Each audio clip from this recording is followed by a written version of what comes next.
Tonight is the last in a series of public meetings that has to do with the master planning process for the Richardson Center complex, the Richardson former psychiatric hospital and all the grounds around it. So tonight is the final meeting where we're presenting the master plan to the public.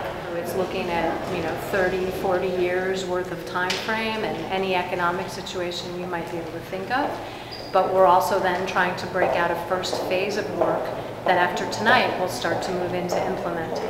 There's a lot that the Richardson Center Corporation can do soon to demonstrate both passion for the rehabilitation of the complex and also to get public access onto the site and to demonstrate progress being made.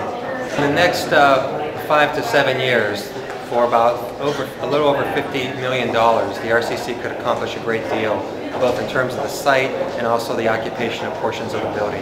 We've already started work stabilizing the complex. One of the things, because it's been vacant for so long, there was a lot of issues particularly related to water, deteriorating some of the masonry at the complex.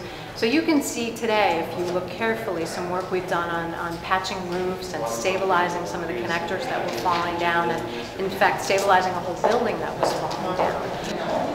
We'll also be looking at some of the landscaping around both the sort of immediate north and south of this center building. So we'll be putting back some of the original roads that Richardson and Olmsted designed when they made the complex, and we'll be re-greening some of these areas right away.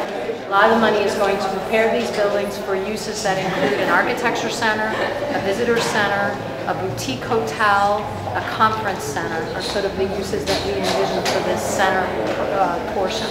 We actually had an announcement earlier today by the county executive and the CEO of the CVB that they've agreed that they're going to have a visitor center at this complex. Now it'll still take a year or two to actually get the building ready and get them in there, but they've made the policy decision that they want to have a visitor center at this complex because it's the center of our cultural district.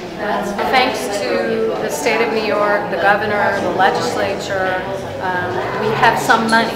As you know, part of the reason that this little board exists is that Governor Pataki, 2 governors ago, set aside some money for the Richardson complex.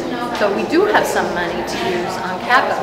And what we've tried to do is sort of size the first phase so that we have the money to do it. We're moving out of the planning stage and we're really starting to move into the actual doing stage. We're really excited about that.